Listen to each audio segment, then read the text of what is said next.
Hi, welcome to CSR centre. CSR centre online training में आप सबका स्वागत है। आपने अब तक हमारे चैनल को सब्सक्राइब नहीं किया है तो प्लीज सब्सक्राइब कीजिए और बेल आइकन पे क्लिक कीजिए ताकि हमारे चैनल में आने वाली हर एक वीडियो की नोटिफिकेशन आपको मिल सके। Hi, welcome to CSR centre online training.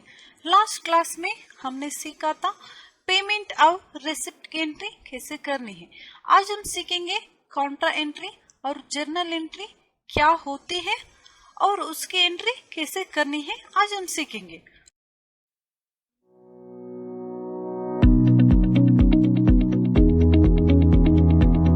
उसके लिए हमें जाना है अकाउंटिंग ओचस पे। यहाँ आप देख सकते हो F4 फॉर कॉन्ट्रा एंट्री और F7 for journal entry. Contra और जर्नल एंट्रीज कब कब किया जाता है, कैसे किया जाता है, मैं आपको आज बताऊंगी।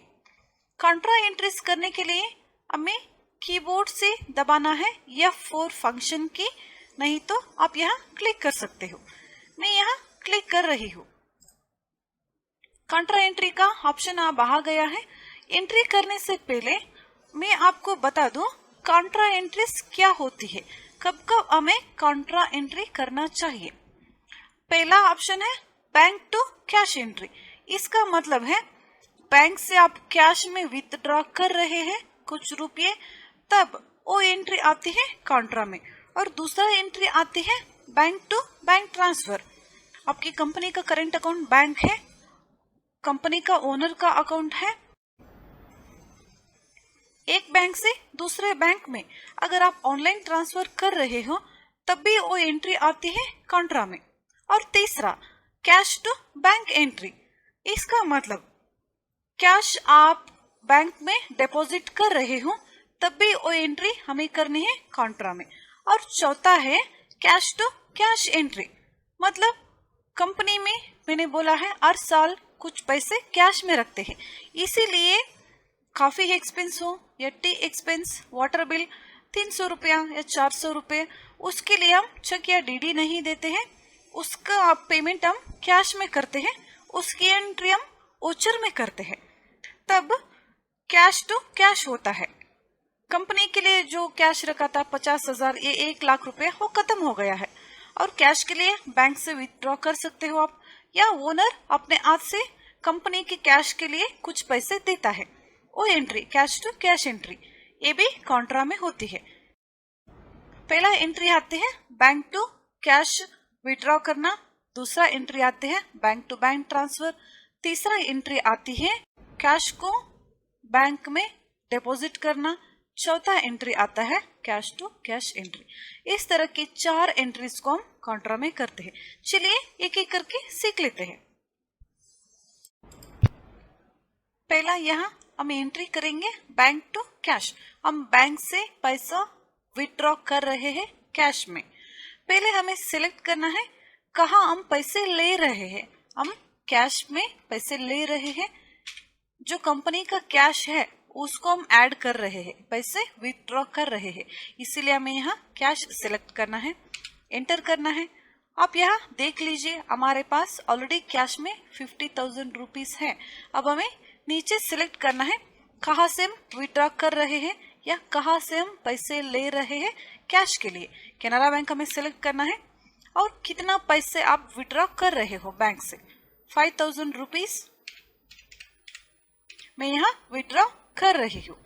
यहाँ आपको लिखना है, आप चेक के द्वारा अगर आप पैसे विथड्रॉ कर रहे हो, चेक का नंबर आप यहाँ लिख सकते हो, चेक का डेट भी आप यहाँ लिख सकते हो, एंटर करना है। अब आप इधर देख लीजिए, पहले हमारे पास कैश में 50,000 रुपीज था, अब 5,000 हमने विथड्रॉ किया है बैंक से, कैश में ऐड किया है, इसीलिए हमारा कैश का अब करंट बैलेंस हो गया है 55,000 रुपीज। इस तरह से आपको हर एंट्रीज को ऑब्जर्व करना है। अमाउंट जो माइनस और प्लस होता है उसको आपको देखना है, एंटर करना है। नरेशन में आप लिख सकते हो कितना अमाउंट आपने बैंक से विथड्रॉ किया है, एंटर करना है, एक्सेप्ट एंटर करना है। अब हम दूसरी एंट्री करते हैं बैंक टू बैंक ट्रांसफर, आपके बैंक से आपने जो कंपनी का कैपिटल अकाउंट है ओनर, उसके अकाउंट में पैसे ट्रांसफर किया है, या कंपनी में आपने लोन लिया था कंपनी के लिए, वो बैंक अकाउंट के लिए आप पैसे ट्रांसफर कर रहे हैं, वो एंट्री हमें यहाँ करनी है। यहाँ हमें पहले सेलेक्ट करना है कौन सा बैंक है जिसमें हम पैसे ट्रांसफर कर रहे हैं। एसबीआई बैंक है, हम एसबीआई में पैसे ट्रांसफर कर रहे हैं अपनी कंपनी की करंट अकाउंट जो है बैंक कैनरा बैंक, उससे हम एसबीआई बैंक को ट्रांसफर कर रहे हैं। एंटर करना है। एसबीआई बैंक में 0 बैलेंस है, उसमें बैलेंस नहीं है। अब हम दूसरा बैंक सिलेक्ट करेंगे, कैनरा बैंक। हम कैनरा बैंक से एसबीआई बैंक पैसे ट्रांसफर कर रहे हैं। मैं यहाँ ट्रांसफर कर रही हूँ 5000 रुपीज। एंटर करना है। इधर हमें लिखना है हम कितने अमाउंट ट्रांसफर कर रहे हैं। एंटर करना है। यहाँ आप चेक नंबर और चेक डेट लिख सकते हो। एंटर करना है। अब आप यहाँ देख लीजिए जो हमारे कैनरा बैंक का बैलेंस है माइनस हो गया है और एसबीआई बैंक में 0 अमाउंट था, 0 बैलेंस, वो अब अमाउंट 5000 हो गया है। एंटर करना है। आप यहाँ लिख सकते हो चेक या डीडी के द्वारा आप ट्रांसफर कर रहे हो या online bank to bank transfer कर रहे हो। अगर आपने चेक या डीडी के द्वारा ट्रांसफर किया है तो उसका अमाउंट और उसका चेक नंबर आप यहाँ लिख सकते हो। कौन से बैंक से कौन से बैंक के लिए आपने चेक या डीडी दिया है वो आप यहाँ लिख सकते हो। यहाँ भी आप नरेशन में लिख सकते हो चेक नंबर और चेक डेट आप यहाँ लिख सकते हो। एंटर करना है। Accept, enter. अब हमें तीसरा एंट्री करना है कैश टू बैंक एंट्री। इसका मतलब हमने कैश डिपॉजिट किया है बैंक को, हमें यहाँ सिलेक्ट करना है बैंक। हम कैश को बैंक में डिपॉजिट कर रहे हैं, कैनरा बैंक हमें सिलेक्ट करना है। एंटर। हमारे बैंक बैलेंस है 56,000 रुपीज। कैश हम डिपॉजिट कर रहे हैं, कैश सिलेक्ट करना है। कितना आप डिपॉजिट कर रहे हो? 2000 रुपीज। एंटर करना है।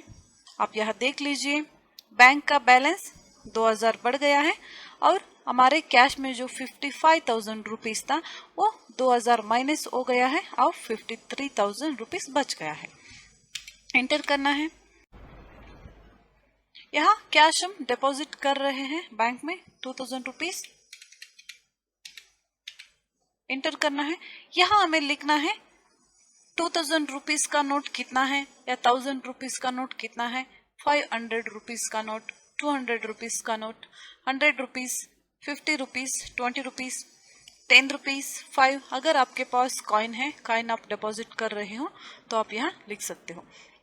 मैं 2000 का रुपीज एक ही बैंक में डिपॉजिट कर रही हूँ, मैं यहाँ एक लिखूंगी, 1 नंबर नोट। एंटर करना है। यहाँ आप देख सकते हो अमाउंट आ गया 2000 रुपये। एंटर करना है। यहाँ कौन से बैंक में आप डिपॉजिट कर रहे हो और लिखना है। यहाँ आप नरेशन में लिख सकते हो कब आपने कितने अमाउंट बैंक में डिपॉजिट किया है।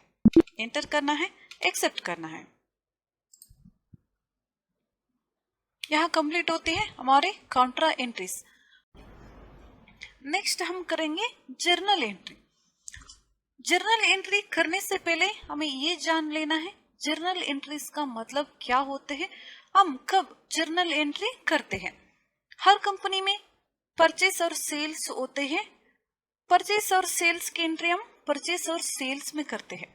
जब भी हम कंपनी के लिए कुछ फिक्स्ड एसेट्स खरीदते हैं, जैसे कि computers, furnitures, motor vehicles, control panel, machinery, इस तरह की चीजों को हम जब भी खरीदते हैं कंपनी के लिए, फिक्स्ड एसेट के लिए, वो सारी एंट्रीज हमें करनी होती है जर्नल एंट्रीज में। जर्नल एंट्रीज करने के लिए हमें जाना है जर्नल एंट्री पे। यहाँ हमें क्लिक करना है, नहीं तो कीबोर्ड से आप F7 फंक्शन की प्रेस कर सकते हो। यहाँ आप देख सकते हो जर्नल एंट्रीज का ऑप्शन आ गया है। इधर है बाय और बाय, इसको हमें चेंज करना है क्रेडिट और डेबिट में। उसको चेंज करने के लिए हमें प्रेस करना है कीबोर्ड से F12 की। F12 फंक्शन की प्रेस करने पर आपको यहाँ आ जाएगा जर्नल एंट्रीज की स्टैंडर्ड कॉन्फ़िगरेशन। आपको यहाँ चेंजेस करने हैं जो एंट्रीज आपको चाहिए जिस तरह से। अब सेकेंड ऑप्शन आप देख लीजिए, use credit and debit instead to and by during entry. आपको इसको यस करना है, एंटर करना है और कंट्रोल ए फॉर एक्सेप्ट। यहाँ आ गया है डेबिट और डेबिट। अब हम इसे एंट्री करने के बाद डेबिट और क्रेडिट में चेंज करेंगे। हम कंपनी के लिए कंप्यूटर्स खरीद रहे हैं कुछ 5000 रुपीज का। अब हम उसकी एंट्री करेंगे। यहाँ पहले हमें यहाँ लिखना है, यहाँ सेलेक्ट करना है क्या खरीद रहे हो आप। कंप्यूटर्स खरीद रहे हैं हम, कंप्यूटर्स इंटर करना है कितने अमाउंट का आप परचेस कर रहे हो, 5000 रुपीज एंटर करना है। यहाँ हमें सिलेक्ट करना है क्रेडिट, सी आपको दबाना है और एंटर करना है। सी आपको प्रेस करके एंटर दबाने पर यहाँ चेंज हो गया क्रेडिट। यहाँ हमें सिलेक्ट करना है अपना बैंक, अगर आप बैंक से पेमेंट कर रहे हो तो, नहीं तो अगर आप कैश देकर कंप्यूटर्स परचेस कर रहे हो तो आपको यहाँ कैश की एंट्री करनी होगी। हम बैंक से पेमेंट कर रहे हैं, हम सिलेक्ट करेंगे हमारा बैंक कैनरा बैंक। यहाँ आप देख लीजिए हमारा बैंक नहीं आ रहा है, कैनरा बैंक यहाँ आप नहीं आ रहा है, कैश भी नहीं आ रहा है। तो हमें फिर से जाना है जर्नल फ्यूचर सेटिंग्स में, F12 प्रेस करना है।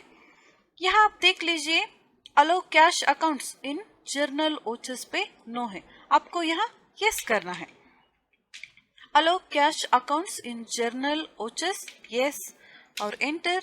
Show bank allocation details yes दबाना है आपको। दोनों में यस देने के बाद आपको एंटर करके एक्सेप्ट करना है, नहीं तो control A for accept all. अब यहाँ देख लीजिए हमारा कैनरा बैंक इधर आ गया है और हमारा कैश भी इधर आ गया है। इस तरह से आप जर्नल एंट्री में जब भी आओगे F12 की प्रेस करके आपको सेटिंग्स करना है। कैनरा बैंक एंटर, बैंक से हमने पेमेंट दे दिए है 5000 रुपीज का, एंटर करना है। आप चेक या डीडी के द्वारा पेमेंट कर रहे हो तो यहाँ चेक का amount, cheque number, cheque date आप यहाँ लिख लीजिए। नरेशन में आपको लिखना है कितने कंप्यूटर्स आपने खरीदे हैं, किससे खरीदे हैं, ये सब एंट्री आपको यहाँ करना है, यहाँ लिखना है, बाद में एंटर करना है, एक्सेप्ट। और एक एंट्री हम इसमें करेंगे, हमने कुछ फर्नीचर्स कंपनी के लिए परचेस किया है, उसकी एंट्री भी जर्नल में करनी है। अब हम उसकी एंट्री करेंगे। हमने परचेस किया है फर्नीचर्स, फर्नीचर हमें सिलेक्ट करना है, 5000 का हमने परचेस किया है, एंटर करना है। कैश दे रहे हो या आप बैंक से पैसे दे रहे हो, मैं यहाँ कैश की एंट्री करूंगी।